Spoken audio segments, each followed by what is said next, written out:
አዲስ አበባ ትላንትን ተኝታ ዛሬ ከእንቅልፏ የነቃች ትመስላለች። የብዝሃ ባህልና ታሪክ ባለቤት፣ የኢትዮጵያ መዲና፣ የአፍሪካ ህብረት መቀመጫና የዲፕሎማቶች መኖሪያ ሆና ግን ሳትዘምን ኖራለች። ስሟን የማይገልጽና ክብሯን የማይመጥን ገጽታን ይዛ ዓመታትን ተሻግራለች። አሁን ግን እንደ ስሟ የመዘመን ቁጭቷን መወጣት ጀምራለች። ሁሉ አቀፍ የእድገት ጉዟንም ተያይዟለች።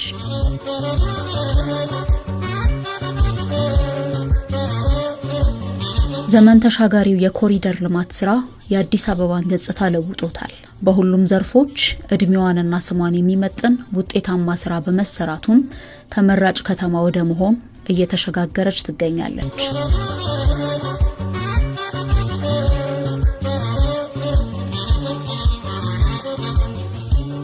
ሀገር በመገንባትና ትውልድን በማነጽ ጉልህ ድርሻ ባለው ኪነ ጥበብ ላይም ትኩረት ተደርጓል።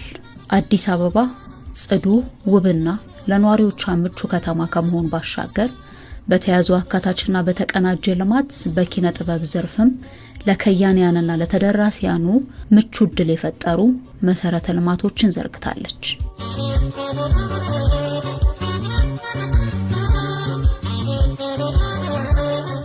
ኪነ ጥበብ ሀገርን እንደምትገነባ ለእድገትና ስልጣኔ ድርሻዋ የጎላ መሆኑን በማሰብ ትላንትን ከዛሬ የሚያስተሳስሩና የነገን ተስፋ የሚያለመልሙ ውጥኖች በሚጨበጥ ተስፋ እየታጀቡ ናቸው።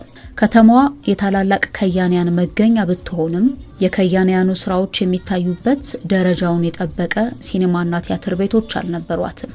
በአሁኑ ወቅት የከያንያንን ክብር የሚመጥኑና ለኪነ ጥበብ መንሰራራት ምቹ የሚሆኑ ስፍራዎች በየዘርፉ እየተከናወኑ ይገኛል።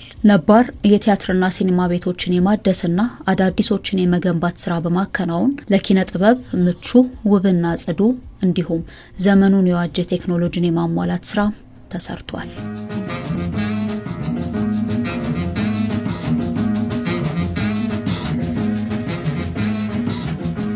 በተለያዩ የከተማው አካባቢዎች አዳዲስ የቲያትርና የሲኒማ ቤቶች ተገንብተው ለከያንያንና ለታዳሚዎች ክፍት ተደርገዋል።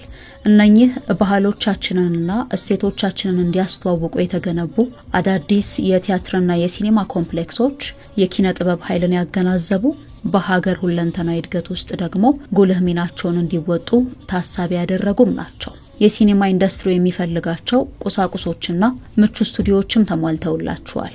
ምቹ መቀመጫዎች፣ የዘመኑ ቴክኖሎጂ ያፈራቸው የፊልም ማሳያ ስክሪኖችም ተገጥመውላቸዋል።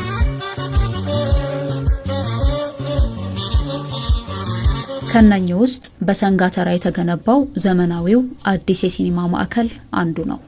እያንዳንዳቸው 887 እና 592 ታዳሚዎች የማስተናገድ አቅም ያላቸው ሁለት የሲኒማ ቤቶችን በውስጡ ይዟል።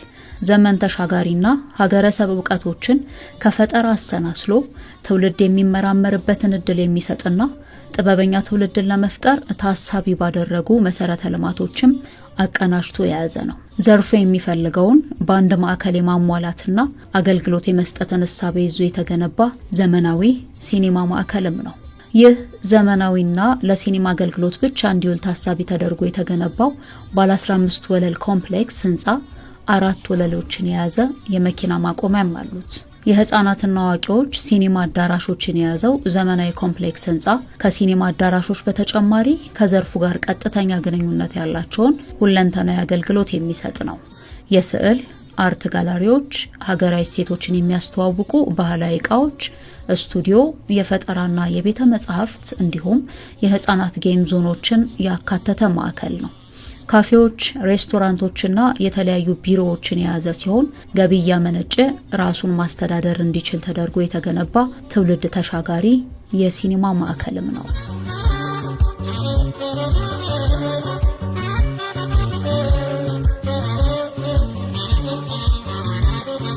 ሌላኛው የጥበብ ኃይልን ታሳቢ ያደረገውና ለመጪው ትውልድ ትኩረት የሰጠው የህፃናትና ወጣቶች ቲያትርና ሲኒማ ኮምፕሌክስ ህንፃ ነው። ይህ ኮምፕሌክስ ዓለም አቀፍ ደረጃውን ጠብቆ የተገነባ ነው።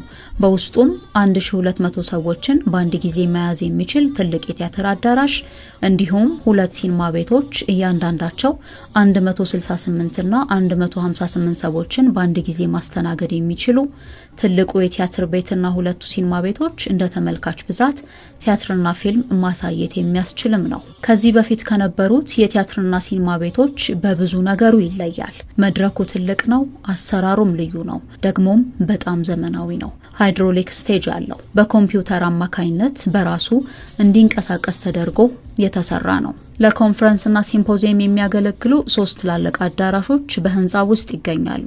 11ኛው ፎቅ ቴራዝ ላይ ደግሞ 3 ደረጃቸውን የጠበቁ ካፍቴሪያና ሬስቶራንቶች አሉ። የቲያትርና ትወና ሙዚቃ ጋር በተያያዘ ልምምድ የሚደረግባቸው ወርክሾፖች፣ መልበሻ፣ መታጠቢያ ክፍሎች በህንፃው አሉ። በስፍራው የሚሰሩ ሰራተኞች ቢሮዎችም እንዲሁ በግንባታ ውስጥ ተካተዋል። የህፃናት መጫወቻዎች በህንፃው የመሬት ክፍል ተሰርቷል። የህፃናት ቤተ መጻሕፍትም አለው። 300 መኪኖችን ማቆም የሚችል የመኪና ማቆሚያም በመሬት ውስጥ ተዘጋጅቶለታል።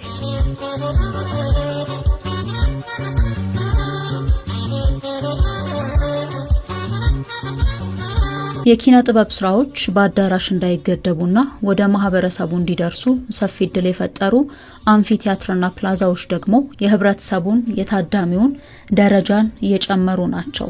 የጥበብ ስራዎች የሚቀርቡባቸው አማራጮች ተስፋፍተዋል። ወደ የአካባቢዎቹ እንዲጠጋም ተደርጓል። በዚህም ህዝብ የሚዝናናባቸው ከ110 በላይ ፕላዛዎችና ከ60 በላይ አምፊቲያትሮች ማሳያ ተደርገው ተገንብተዋል። እነኚህ አንፊዎችና ፕላዛዎች የኪነ ጥበብ ተሰጥኦ ያላቸው ታዳጊ ወጣቶች ብቃታቸውን እንዲወጡም ያደርጋቸዋል። ህብረተሰቡም የኪነ ጥበብ ውጤቶችን እንዲያገኙ እድል ፈጥሯል።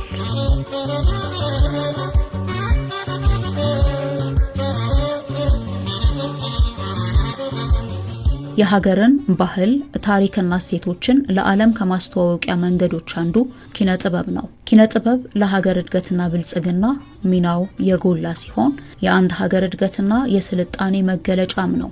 የተገነቡና የታደሱ የኪነ ጥበብ ማዕከላት ትላንትን ከዛሬ ዛሬን ከነገ ያስተሳሰሩ የትውልድ ቅብብሎሽን የሚያጎለብቱ ትውልድ ተሻጋሪ ናቸው።